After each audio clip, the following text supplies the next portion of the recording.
So this video is a follow-up to our general overview video about BAE Systems' Global Combat Ship Partnership.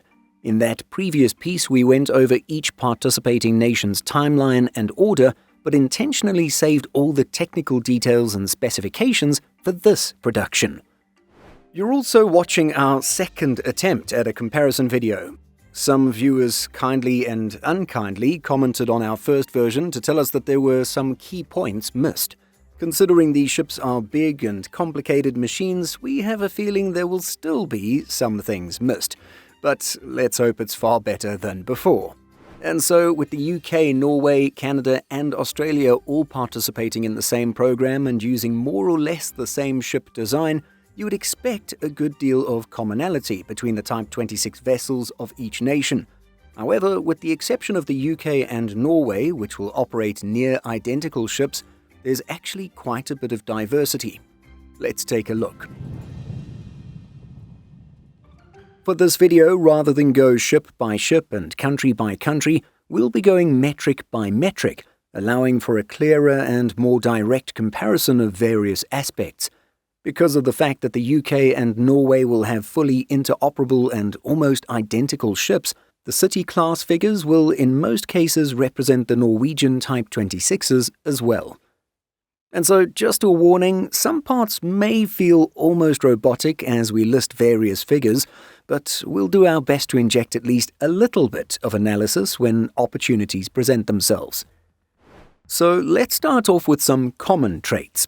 All ships, regardless of country/class, have the same propulsion system consisting of a single Rolls-Royce MT-30 gas turbine, 4 Rolls-Royce diesel generators, and 2 electric motors. All ships have a stated endurance of about 60 days and a range of about 7,000 nautical miles. Stated maximum speed across the board is at least 26 or 27 knots. Now let's look at the most basic of details: overall ship size. For the UK's City-class frigates, full load displacement is stated to be 8,000 tons, while ship length is said to be 149 meters. Canada's River-class destroyers will be lighter with a full load displacement of 7,800 tons. However, the length of the hull is said to be longer at 151.4 meters. And then for Australia's Hunter-class, it's understood that full load displacement will be 8,800 tons, making it the heaviest of them all after being equipped and, well, fully loaded. These frigates will have the same length as Canada's River-class at 151.4 meters. The beam for City-class is stated to be 20.75 meters, while it's listed as 20.8 for the other two.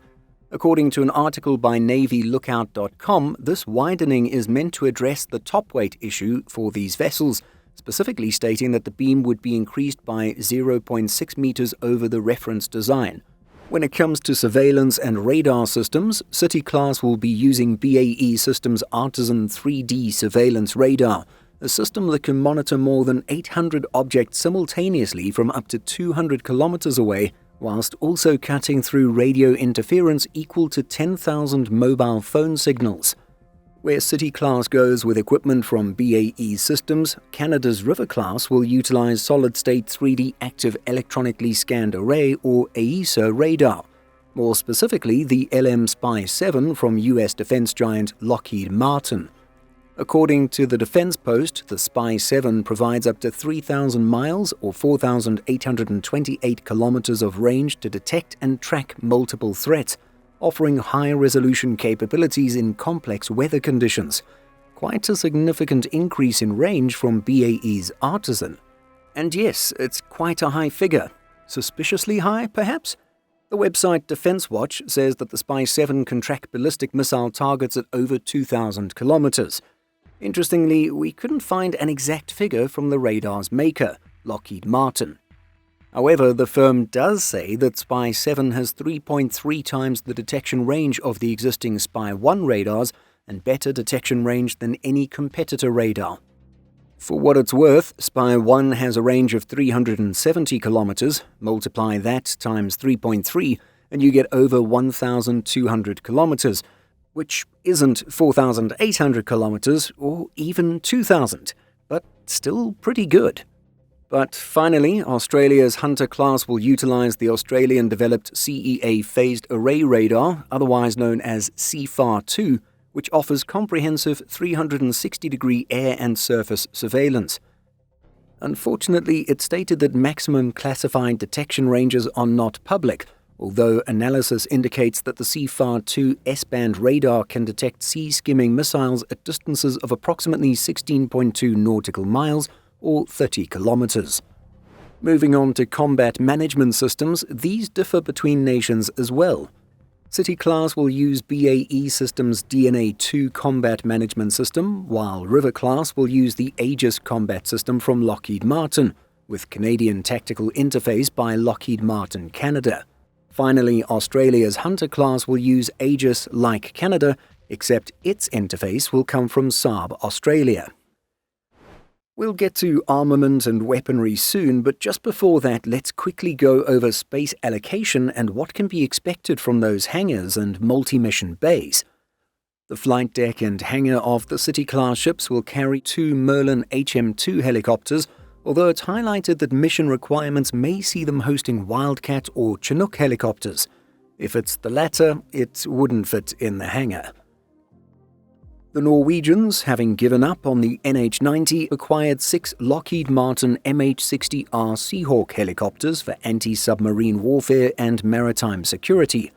Some sources state that these choppers will be used with the new Type 26 frigates, although others insist that Norway will acquire Merlins to match the operations of their British City-class companions. The Canadian military says that the River class's reconfigurable mission and boat bays will be fitted as follows: 1 rescue boat, 9 meters, and 2 multi-role boats, 9 to 12 meters. As for the helicopter to be paired with the ships, it'll be a single CH-148 Cyclone helicopter. For the Aussie ships, there'll be 1 MH-60R Seahawk helicopter. There's not much detail on mission bay configuration for Hunter class, but it's stated that the space can be used for an uncrewed system or an additional helicopter. And then for accommodations, City-class ships are stated to have the ability to host 208, with living quarters also including gym facilities, recreation rooms, canteen, and a medical facility capable of dealing with regular health needs and greater emergencies. Canada's River class is stated to have accommodations for 210 and will also feature medical facilities as well as dedicated gym/fitness facilities. Shipboard Wi-Fi was also mentioned as a feature. And then for Hunter class, ships will have a crew of 183, including embarked helicopter crew with accommodation and services for up to 208, and so it's quite similar to the others. And now let's get into armament, probably what most of you are waiting for. For VLS, City-class frigates will boast 12 vertical launch system cells for the Sea Scepter surface-to-air missile. Each cell can house 4 Sea Scepters, giving each ship a total of 48 missiles. And then there's another 24 multi-purpose Mark 41 VLS cells providing flexibility to utilize a further choice of missiles to counter threats. According to NavyLookout.com, River class has seen modifications in recent times, and so as of March 2026, it said that the missile silo behind the funnel was deleted.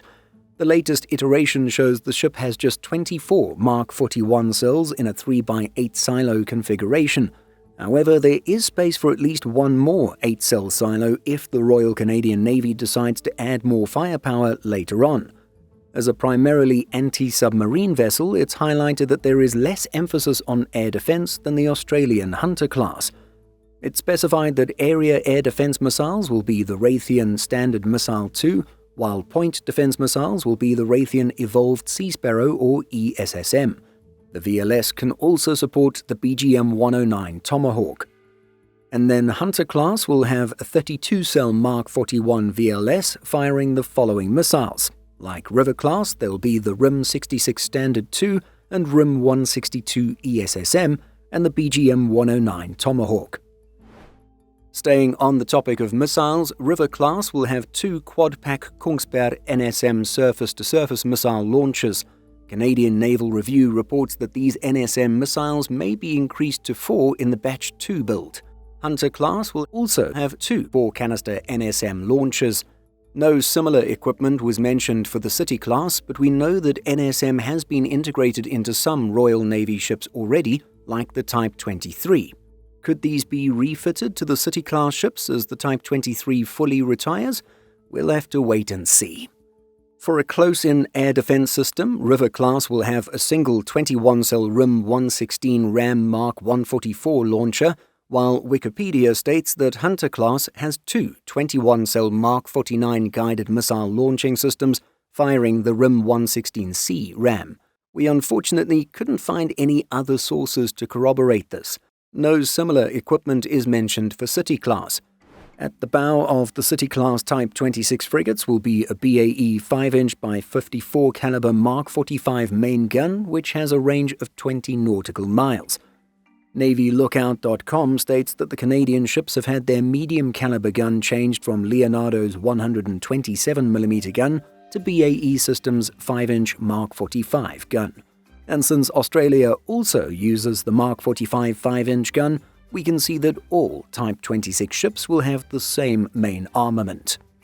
At the medium caliber level, it looks like all ships will have two 30mm guns each. It also looks like the British/Norwegian ships will use two Phalanx Close-In Weapon System or CIWS turrets. Phalanx will not be installed on the Canadian ships, and so they will rely more on the RIM 116s and the 30mm guns instead. And for Hunter class, there was old information mentioning Phalanx, but Wikipedia suggests that the system was ditched in favor of the rolling airframe missile system across its fleet. And then when it comes to onboard torpedo launch systems, it's interesting that City-class frigates are not equipped with traditional horizontal torpedo launch tubes for anti-submarine warfare and will instead rely on torpedoes launched via helicopter. River-class, on the other hand, will use Mark 54 lightweight torpedoes and twin launch tubes, while Hunter-class will also have onboard launchers capable of firing Mu-90 lightweight torpedoes. The helicopters of the Aussie ships will also have the ability to launch Mark 54 torpedoes from the air. And then for sonar, City class has the S2150 bow sonar from Ultra Electronics and the S2087 by Thales Underwater Systems. River class also uses the S2150, but its towed torpedo countermeasures is courtesy of the Sea Center S2170, also from Ultra Electronics. Hunter class, like City class, uses both the S2150 hull-mounted sonar and S2087 towed array and variable depth sonar. There are no doubt many additional points that we could list. However, the video's getting fairly long at this point, and to communicate all metrics would maybe be getting into details too minuscule for most to be interested in. But one final metric you might be interested in is cost per unit, which is never all that precise due to different levels of support and training, inflation, and fluctuating exchange rates. The cost of local labor and setting up industrial capabilities may also result in huge price differences between nations. Nonetheless, here's what we could find when converting to euros. For the UK, its first batch of 3 ships was contracted for around £3.7 billion in 2017, about €4.3 billion or $1.43 billion per ship. Batch 2, the final 5 ships, was contracted for about £4.2 billion in 2022, about €4.86 billion or about $972 million per ship. Norway's 5-ship deal is valued at approximately €11.6 billion, $2.32 billion per ship. For the River class, converting from Canadian dollars, the first 3 ships were contracted at a price equivalent to about €14 billion, or €4.7 billion per ship. We imagine cost per unit could go down with subsequent ships, unless equipment changes bring things back up. And then for Hunter class, the 6 ships are said to cost about €24.5 billion, $4 billion per ship. Choice of radar and combat management system are noted to be among the main differences in cost, but it's quite striking how much more Canada and Australia will be paying per ship compared to even Norway, which itself looks to be paying around double compared to the UK. One source tells us that the UK's numbers are actually quite deceiving when compared to the others. That's because the UK have a strange way of obscuring the costs of their ships, as the numbers quoted in contracts are just for the hulls and engines. They actually have separate numbers for what's called government-furnished equipment, which is stuff like weapon systems, radars, combat management systems, and, well, all the way down to the bedsheets and cutlery. And so the real price for the UK would be nearly the same as what Norway will be paying, as the UK is seeking the exact same specification. Yes, from cost alone, it's evident that vessels of the Global Combat Ship Program are not all that similar. So while propulsion systems will be the same for all ships, we can see that each nation made some pretty notable customizations, leading to big differences in size, weight, cost, and capability. On this note, in trying to determine the reason for the Australian ships being heavier, the website ADM, reporting on the publication of a leaked engineering report, says that the inclusion of the US Aegis combat system and the Australian-designed CFAR-2 phased array radar are the main factors that have pushed the space, weight, power, and cooling margins of the Hunter class to its limits. As for other similarities and differences, we can see that some weapons are the same and that the Mark 41 VLS is found across all ships. However, it's only the City class that uses CAM and the Sea Scepter system. Helicopters will be different for each country, equating to potentially different anti-submarine warfare capabilities depending on helicopter characteristics and armament. Another set of disclaimers is that mission bay configuration will vary depending on mission and perhaps even each individual ship. In addition to this, as we saw with the March 2026 update for the River class, some things could change as things develop. Furthermore, things could also change between different block builds, with future ships being slightly different from the first set of builds. But with all of this in mind, what do you think of the differences between the ships of the UK/Norway, Canada, and Australia? Are there any choices you think were the wrong choices? Let us know by leaving a comment.